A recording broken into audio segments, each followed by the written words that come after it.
दोस्तों नमस्कार, स्वागत है आपका न्यू स्टडी में। कैसे आप लोग, उम्मीद करता हूँ अच्छे होंगे। तो दोस्तों हमारा आईआर इंटरनेशनल रिलेशनशिप चल रहा है और आईआर के तहत आज दोस्तों महत्वपूर्ण चैप्टर हम लेने वाले जिसका नाम है महत्वपूर्ण संगठन।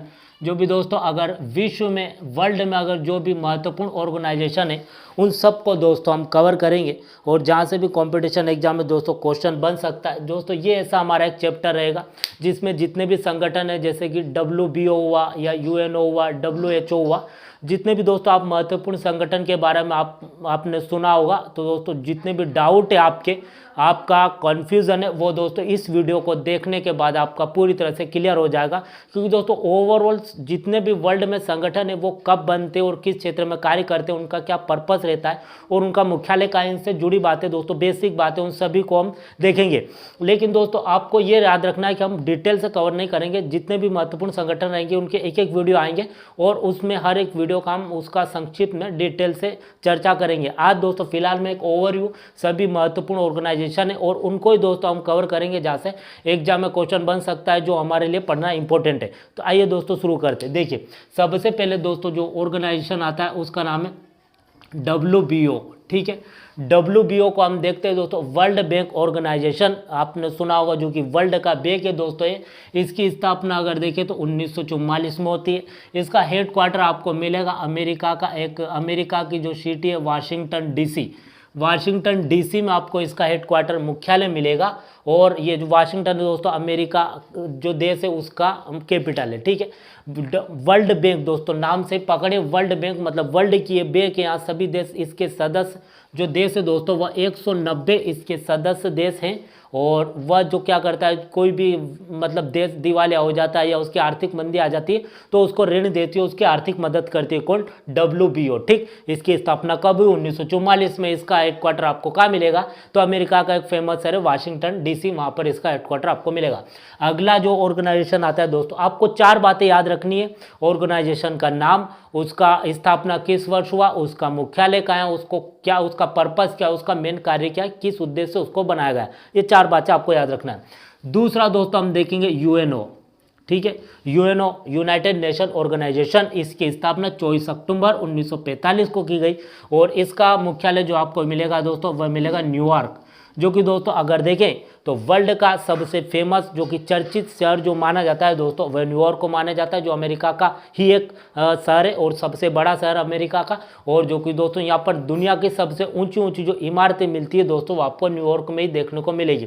तो इसका हेडक्वार्टर UNO का कहाँ है दोस्तों, यह मतलब कि UNO का हेडक्वार्टर न्यूयॉर्क में ही है, जो कि अमेरिका का एक शहर है। ठीक है, इसकी स्थापना 24 अक्टूबर 1945 को। UNO दोस्तों यूनाइटेड नेशन ऑर्गेनाइजेशन मतलब संयुक्त राष्ट्र संघ, इसका कार्य दोस्तों विश्व में शांति बनाए रखना। जो भी देश आपस में लड़ते हैं, विवाद होता है, तो उनको शांतिपूर्वक तरीके से उस समस्या का हल निकालना, मतलब पूरे वर्ल्ड में शांति व्यवस्था बनाए रखना। और जो भी कोई आतंकवादी संगठन या ऐसा कोई संगठन रहता है जो पूरी वर्ल्ड के लिए, मानवता के लिए, पूरी मानवता समाज के लिए, सभी देशों के लिए खतरा बन चुका है, तो उसको मतलब कि उससे लड़ने का काम भी दोस्तों कौन करते हैं? UNO, मतलब कि सभी देशों, सभी मानव है दोस्तों, उनको प्रोटेक्ट करता है, सुरक्षित रखता है सभी देशों को। ठीक है, किसका कार्य? और विश्व में शांति बनाए रखने का कार्य कौन करता है? तो UNO करता है।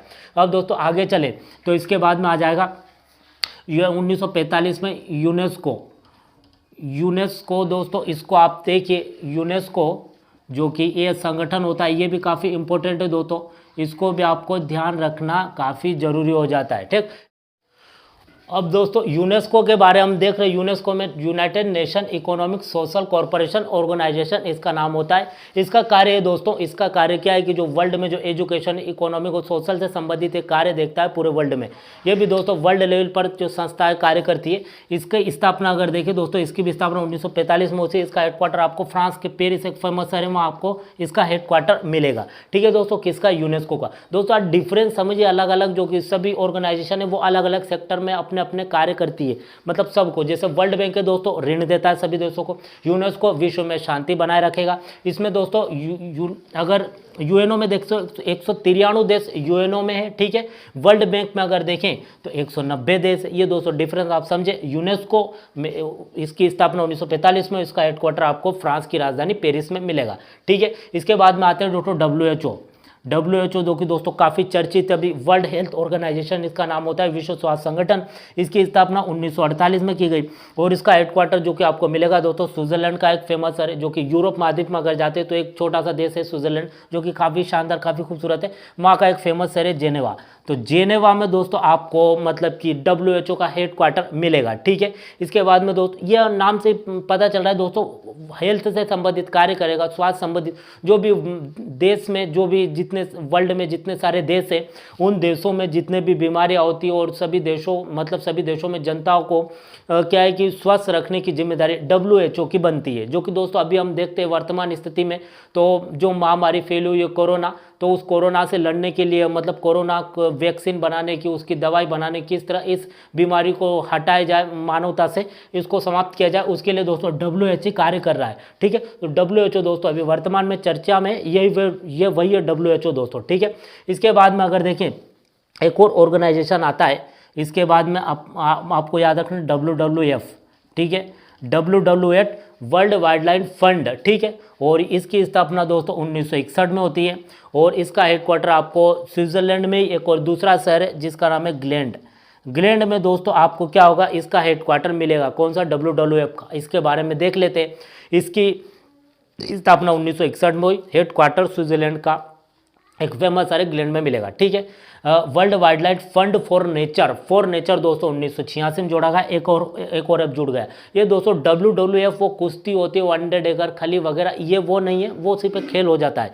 ये दोस्तों पूरी प्रकृति दोस्तों नेचर को प्रोटेक्ट करने की जिम्मेदारी किसकी होती है, तो WWF की होती है दोस्तों। नेचर मतलब नदी पहाड़ इतने सारे जीव जंतु और जो भी प्राकृतिक नेचुरली जो चीज़ें होती है दोस्तों, जैसे कि अगर देखें तो जानवर हुए इतने सारे पशु पक्षी, इन सब को प्रोटेक्ट करने, क्योंकि दोस्तों इकोसिस्टम बरकरार है, ये मतलब जो इकोसिस्टम है और जो पारिस्थितिकी तंत्र है वो चलता रहे, मतलब कंटिन्यूटी, और उसमें कोई हानि ना हो, जो कि जीव जंतु को मतलब सुरक्षित रखने की, संरक्षक रखने की जिम्मेदारी किसकी होती है, तो WWF की होती है, ठीक है। अब दोस्तों ये तो हमने देखा। इसके बाद में एक और संगठन आ जाता है जो आपको याद रखना है, WTO दोस्तों वर्ल्ड ट्रेड ऑर्गेनाइजेशन। इसकी स्थापना 1 जनवरी 1995 को होती है, ठीक है। और इसका मुख्यालय आपको जो मिलेगा वो फ्रांस का मतलब फ्रांस की जो राजधानी पेरिस में दोस्तों इसका मुख्यालय मिलेगा। वर्ल्ड ट्रेड ऑर्गेनाइजेशन मतलब कि विश्व व्यापार संगठन, ठीक है। ये दोस्तों व्यापार संबंधित कार्य कर रहा है, जितने भी देश है, एक देश से दूसरे देश में व्यापार करना है, फिर दूसरे देश को इस देश से व्यापार करना है, तो एक संगठन है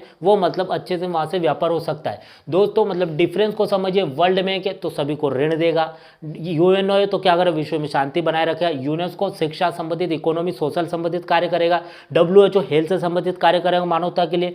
और ये प्रकृति जो नेचुरली चीज़ें, जो प्राकृतिक चीज़ें, इतने सारे पारिस्थितिकी तंत्र है, इन सबको दोस्तों बनाए रखने का कार्य कौन करता है, उनको सुरक्षा का कार्य कौन करता है, तो WWF करता है। और व्यापार के लिए WTO कार्य करेगा। तो दोस्तों अपने अपने क्षेत्र में कार्य करते हैं, ठीक है। अब दोस्तों आप इसको मतलब सीरियल वाइज भी याद रख सकते हैं। देखिए सीरियल वाइज दोस्तों 1944 में WBO का मतलब स्थापना होती है। इसका मुख्यालय आपको वाशिंगटन DC में मिलेगा, ठीक है। UNO 24 अक्टूबर 1945, इसका मुख्यालय आपको मिलेगा अमेरिका के न्यूयॉर्क में। उसके बाद में यूनेस्को जो कि अगर देखें तो 1945, इसका मुख्यालय फ्रांस की पेरिस। WHO 1948 जो कि जेनेवा, जो कि दोस्तों वहाँ स्विट्जरलैंड का एक फेमस है। स्विट्जरलैंड दोस्तों आपने देखा होगा, नाम भी सुना होगा और मूवी में देखा भी होगा, स्विट्जरलैंड के बारे में सुना होगा, जो कि दोस्तों आप देखते हैं तो जो खूबसूरत नज़ारे जो कि आप दिखते हैं, बड़ी बड़ी सिटियाँ लार्जेस्ट, और वहाँ पर स्टाइलिश जो कि स्टाइलिश तरीके से ब्रिज होती है या कोई बिल्डिंग होती है या बड़े बड़े मार्केट मेट्रो ट्रेन,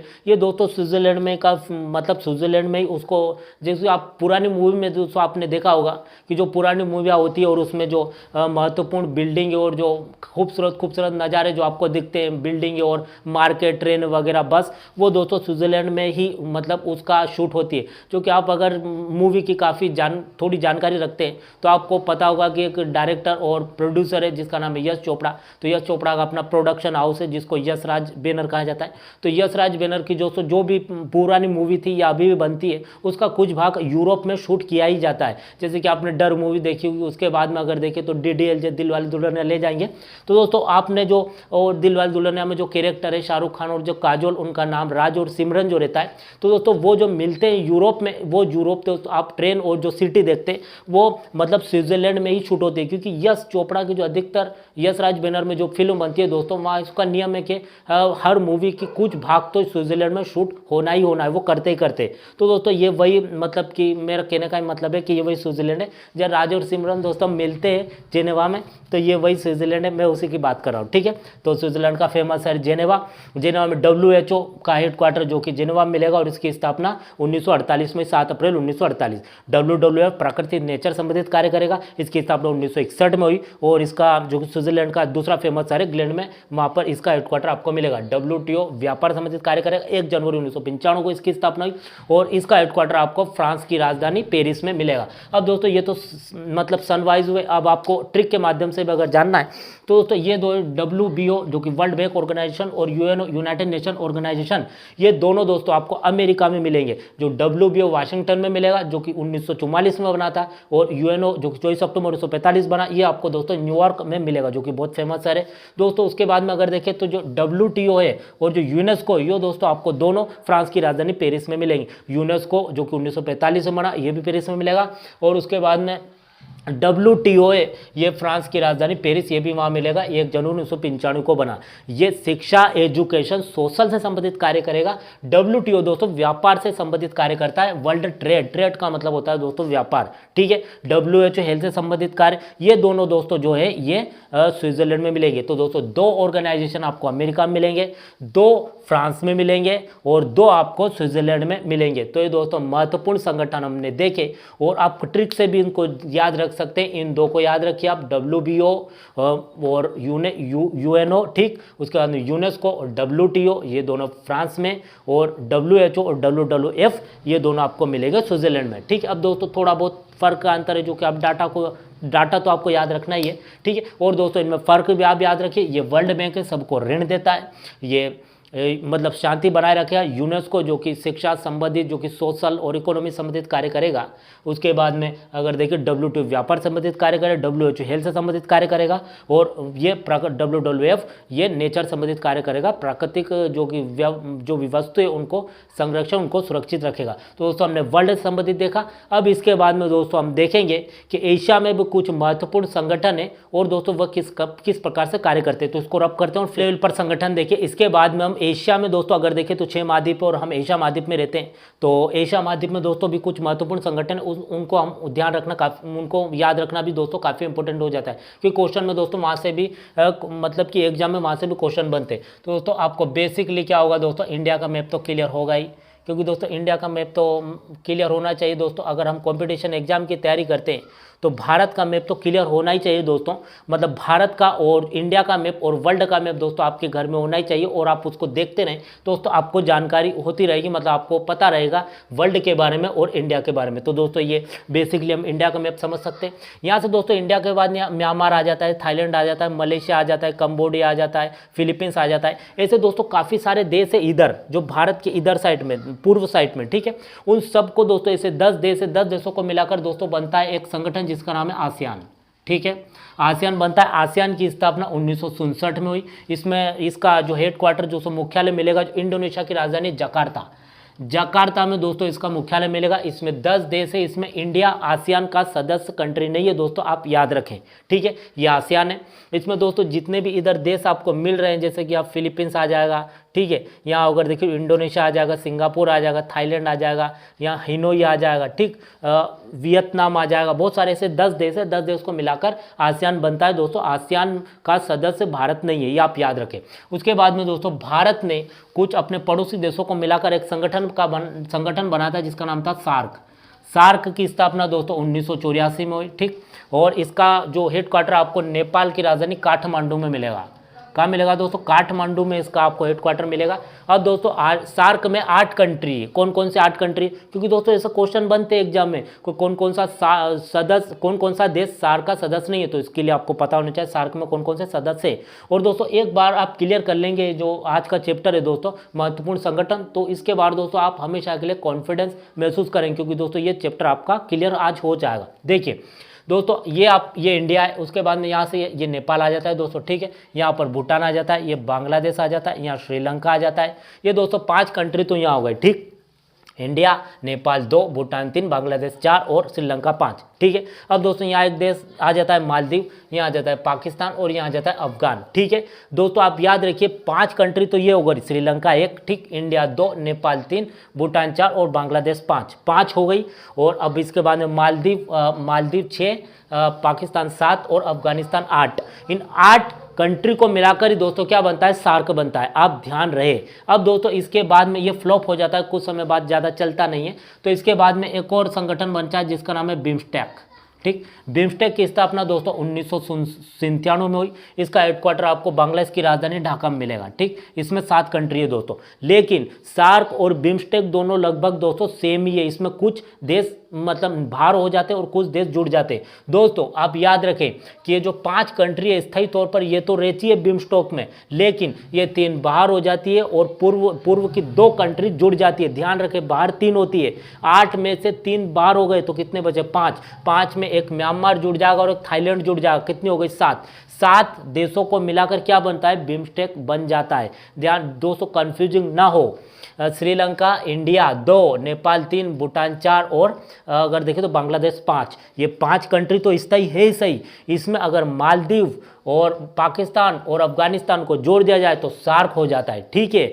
और इसमें अगर इन तीनों को, जो पश्चिम की कंट्री है मालदीव, पाकिस्तान, अफगानिस्तान, इनको हटा दिया जाए और अगर देखें तो म्यांमार और थाईलैंड को जोड़ दिया जाए, 5 और 2 7, तो हो जाता है बिम्स्टेक, ठीक है। ये 5 तो स्थायी रहेगी, श्रीलंका, इंडिया, नेपाल, भूटान, बांग्लादेश 5, लेकिन इन दोनों का होता है अगर दोस्तों ये 3 और जुड़ जाती है, मालदीव, पाकिस्तान और अफगानिस्तान, तो सार्क हो जाएगा। इन तीनों को हटाने पर 5 तो रहेगी और म्यांमार और थाईलैंड को जोड़ देंगे तो 7 हो जाएगी, तो ये हो जाएगा दोस्तों बिम्स्टेक। तो सार्क और बिम्स्टेक दोस्तों आपको कन्फ्यूजन बिल्कुल क्लियर हो गया होगा। अगर सार्क का मुख्यालय आए तो काठमांडू नेपाल की राजधानी, और अगर बिम्स्टेक का आए जो 1997 बना था तो ढाका बांग्लादेश की राजधानी, ठीक है दोस्तों। तो ये हमने सार्क और बिम्स्टेक देखा। इसके बाद में दोस्तों एक और होता है SCO, शंघाई कॉरपोरेशन ऑर्गेनाइजेशन, इसकी स्थापना 2001 में हुई, ठीक। इसमें दोस्तों 6 सदस्य और इसकी राजधानी आपको, इसकी मुख्यालय दोस्तों जो मिलेगा वो चीन की राजधानी बीजिंग, जो कि दोस्तों बीजिंग आपने सुना होगा, चीन जो कि अभी वर्तमान में काफ़ी चर्चा में, तो चीन की राजधानी बीजिंग में SCO शंघाई कॉरपोरेशन ऑर्गेनाइजेशन, इसमें 6 कंट्री थे और 2017 में इंडिया पाकिस्तान 2 और जुड़ गए तो 8 कंट्री दोस्तों हो जाते हैं। तो ये दोस्तों हमने वर्ल्ड के महत्वपूर्ण ऑर्गेनाइजेशन और जो एशिया के जो महत्वपूर्ण ऑर्गेनाइजेशन है इनके बारे में देखा। इसके बाद में दोस्तों मैं वही बता रहा हूँ कि सार्क और बिम्स्टेक को आप बिल्कुल कंफ्यूज ना हो, 5 कंट्री तो स्थायी तौर पे है सही, भारत 1, श्रीलंका 2, नेपाल 3, भूटान 4, बांग्लादेश 5, ठीक। अगर इसमें दोस्तों 3 और जोड़ दिया जाए तो सार्क हो जाएगा। इधर की 3, पश्चिम की 3, मालदीव, पाकिस्तान, अफगानिस्तान, तो सार्क हो जाएगा, ठीक। और अगर इन तीनों को हटाने पर जो बचता है दोस्तों, अगर देखें तो यहाँ म्यांमार आ जाएगा, यहाँ म्यांमार आ जाएगा, थाईलैंड आ जाएगा, तो 5 और 2 7, तो हो जाएगा बिम्स्टेक। ये 2 जुड़ जाएगी तो हो जाएगा बिम्स्टेक, और ये हट जाएगी और ये जुड़ जाएगी तो हो जाएगा सार्क, ठीक है।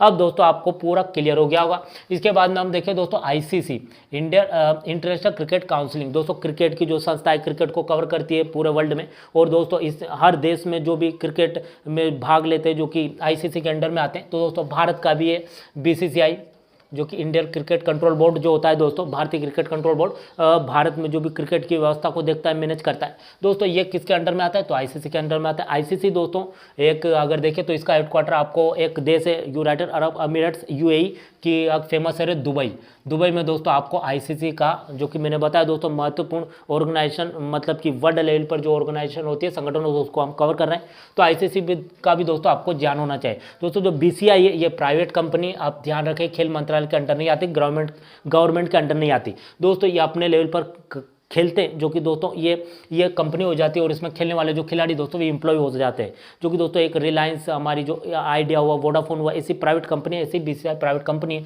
तो खिलाड़ी भारत इंडिया के लिए खेलते हैं, देश के लिए खेलते हैं, वो अलग बात है, लेकिन ये एक प्राइवेट कंपनी हो जाती है दोस्तों। ये खेल मंत्रालय हमारे गवर्नमेंट के अंडर नहीं आती है। ठीक दोस्तों, ये बीसीसीआई हो गया। अब दोस्तों हम देखें इसके बाद में महत्वपूर्ण जो संगठन है दोस्तों, ये इतना आप कवर कर लीजिए। इन सब के दोस्तों बारी बारी से वीडियो आएंगे और हर संगठन को हम क्या करेंगे, कवर करेंगे। तो दोस्तों इसमें आप वो संगठन किस वर्ष बना और इसका मुख्यालय कहाँ है, और दोस्तों इसका मुख्य कार्य क्या है, पर्पस क्या है दोस्तों, इसको आप समझिए। और दोस्तों उम्मीद करता हूँ आपको समझ में आया।